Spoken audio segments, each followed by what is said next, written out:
السلام عليكم. اليوم راح نديرو كيفاه نخللو الطرشي او نرقدوه بطريقه سهله وبسيطه، طريقه جدودنا. دركا عندي الطرشي هذا راح نشللو مليح، من بعد نقطرو ونروح نديرو المقادير اللي لازم نديرو تاع الماء والملح ونشوفو. نبدا بسم الله، نبداو نعمرو قرعه تاعنا.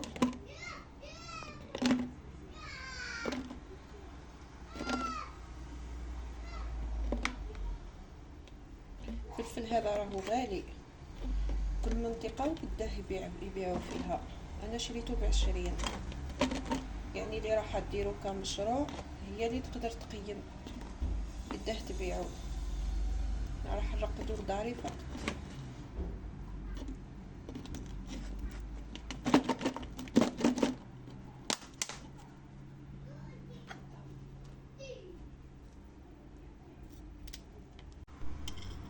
راح نقص الثوم، تلوحي ثوم اول حاجه،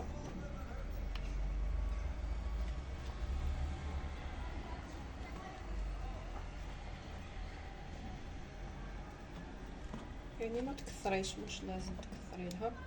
الثوم على القو فقط، اختياري.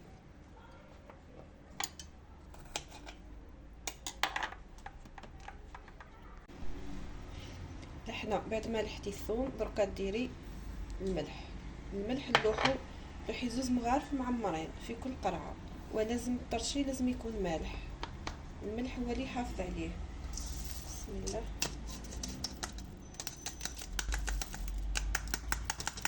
يديري واحد برك، انا ما عنديش.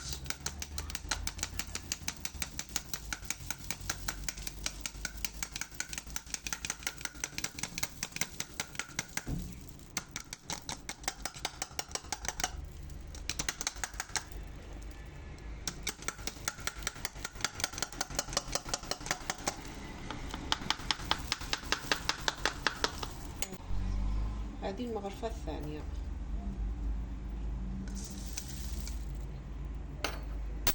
دركا نزيدو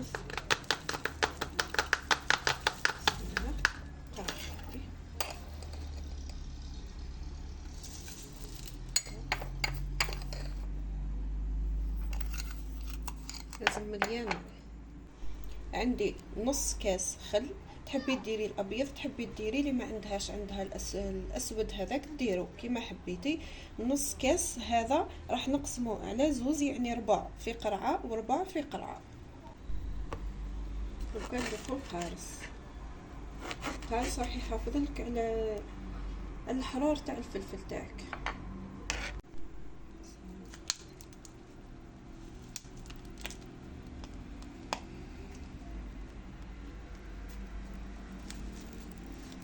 يعني الكميه تاع القارص اختياريه، تحبي تزيدي، تحبي ديري تكتفي بطرف ولا برج ولا 2 كيما حبيتي.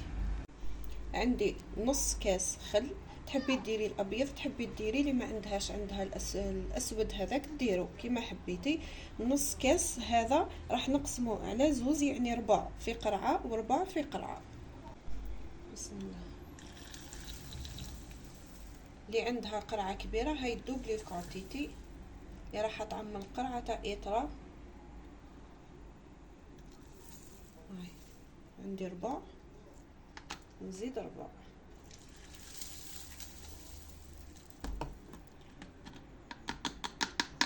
دركا واش بقالنا نلوحو الماء.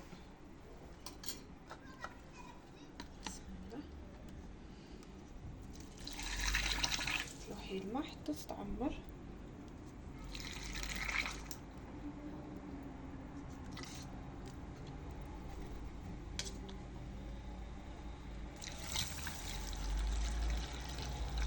هي تتعمر هكا بصح الفلفل ودرك يشرب الماء يولي ينطو ملي تنقص قرعه، يعني ما نقفلوهاش ديريكت.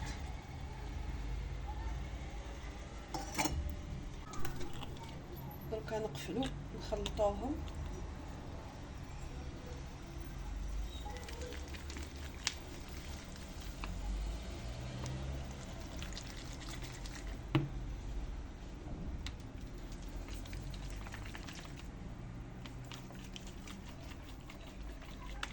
خلطو به يدخل الماء.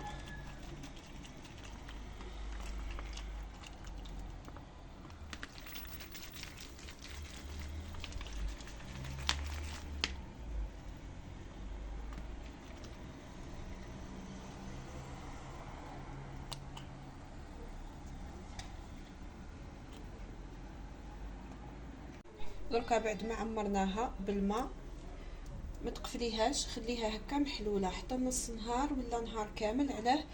خاطر الماء او درك يشرب، درك يهبط، كي يهبط الماء زيدي عمريها قبل ما تقفليها. ومن بعد دركا بالنسبه اللي حابها يطيبلو في ساعه الطرشي تاعو، قفليها كي تعمري، قفليها ولوحيها في الشمس نهار ولا زوز، قابليها للشمس وديري لها السكر. السكر علاه؟ باش يخليها يطيبلك في ساعه ما يطولش. والسكر يخليك الحار حاكم روحو هكا، ديما يبقى ما يرخونش. ساعات الطرشي تاعنا كي يطول شويه يولي كي كايف زد.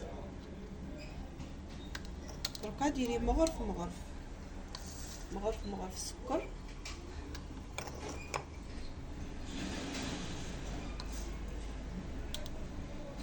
مغرف السكر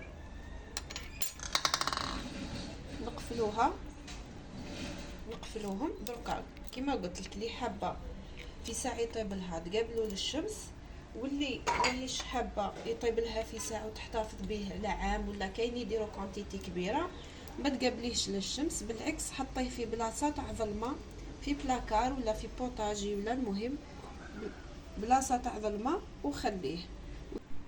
دركا كي يطيب كي تخبيه راح يطيب لك في مده 10 ايام في البلاصه تاع ظلمه، يطيب لك في مده 10 ايام. يطيب يوجد 10 ايام 15 يوم الماكسيموم. تقدري تحليها وتاكلي منها، بصح حلي من الاحسن تحلي وحده حتى تكمليها كامل تاكليها، روحي حلي وحده باش ما يفزدلكش.